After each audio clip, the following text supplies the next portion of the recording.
Polyamory seems to be a growing trend in committed relationships. Sex therapist ورود here to unveil the truth about open relationships. Hello, hello. Yes, open relationship, and what I see from the clinic and also from Facebook group and also from activists in Israel, because it's quite interesting. I would expect people to come see me to help them with their relationship, their love life. To talk life. about how to open it up. And exactly, and it seems like in the last 2 years, I'm receiving a lot of couples who come for help to open their relationship, to help them, to guide them to do it correctly, because they're married. They want to stay married, but they also want to have the ability to be with other people. And these are, the first thing I do actually at the clinic is make sure they don't think this is a solution when, you know, for conflict. I want to make sure they're stable, they're in a place where the relationship is in a very stable place, that they get along really well. And they're both, I guess, on the same page rather than feeling like strong arms. Okay, this is a good one and tricky. I must say they're not always at the same page. If they were at the same page, they probably wouldn't come to see me. They would just do it. But then they come because there is always one that I guess they kind of confess and they said, listen, remember when we met and I said I am not like monogamous and I'm more of a polyamory, or not necessarily poly, because poly is about a lot of love. Some of them just say I'm not monogamous in the sense that I can't just be with one person. Exactly. Doesn't for the mean rest of my life. Sleep with a stranger every day. Yes. So they come when one has like extra motivation and one is not sure about it. This is what I call allowing. One, like the husband allow his wife. Like, and the other, I guess, is open-minded enough to even have a discussion. Yes, they're open-minded because they love their wife, or it's the opposite. The wife loves their husband. They want to maintain, they want to keep the marriage. They don't want to get a divorce, and they said, okay, I'm willing to try. Just let's do it right. There's not exactly right way or wrong way. It's what I always do with them is soul searching, I would say, in regard to love and what am I allowing. And then we sit and set rules. But I also tell them don't wait too long because the anxiety goes really, really high.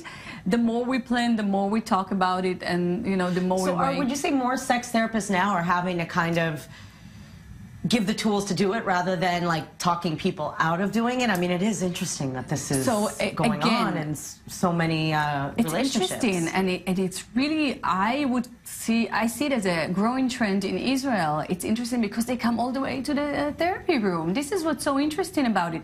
And they're doing it right, and they're doing it in a way, because I've been following many couples for a long time, even after they're done, and I see that they're okay. They are So then what do you advise? Like, so what is the right way to open your relationship to keep your relationship intact? So the right way is we literally talk about everything, and most of them will come and say, you know, we never had such good communication. Like, now we realize what communication means in the relationship.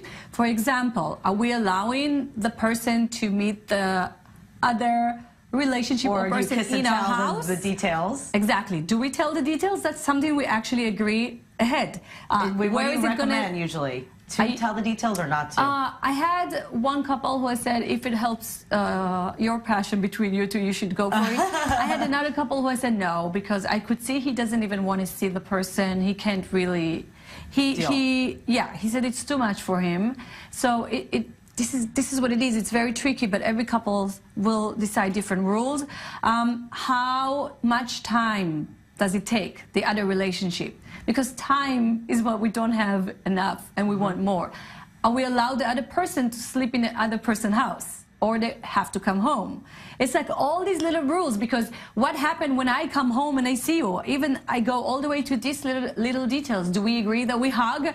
Or we like, shh? Or we... Do you find that the couples that you work with, and I'm sure there's going to be many more, I mean, does it end up making their relationship, do they end up falling in love with their partner? Like, usually do they... I notice that they control their emotions. They end up with a better relationship with their partner? Well, I must say that the one thing I've seen in common among all the couples is that they all said the same thing. I want to grow old with my husband or with my wife. This was the premise. This was something they come in and they said, we want to be with each other. And they love each other. It's not like they are cheating because you're not happy in your marriage. And it's people that love each other and don't want to, yes, you know, it's just about sexuality, that they don't want to limit their sexuality. I've seen some couples and I said I do not recommend. I do not recommend for you to even try it because I don't think you're doing it from the right reason. You came to ask for my advice and this is what I feel. I feel like it's going to hurt the relationship even more than it was hurt when they came to see me. So it's really a case by case, and I think it's a positive step that people are actually now going and seeking therapy for it, yes, and being just not to do having it the in the shame right behind way. it. Exactly. And I must say, we have more trends. It's not just polyamoria with love, it's also allowing when one person allows the other, or we both allow each other. It's not necessarily always about love, although I do see that they have little tiny relationships on the side that are more meaningful. Wow, okay, because no one expected people to live so long. That's why. Back in the olden day, people only lived to 40. And now... Not 40 years of marriage. Now instead of married like 20, 30, we got like 50, 60, 70, many, many years. Whoa, okay, wah, wah, wee, wah. Thanks, Sal.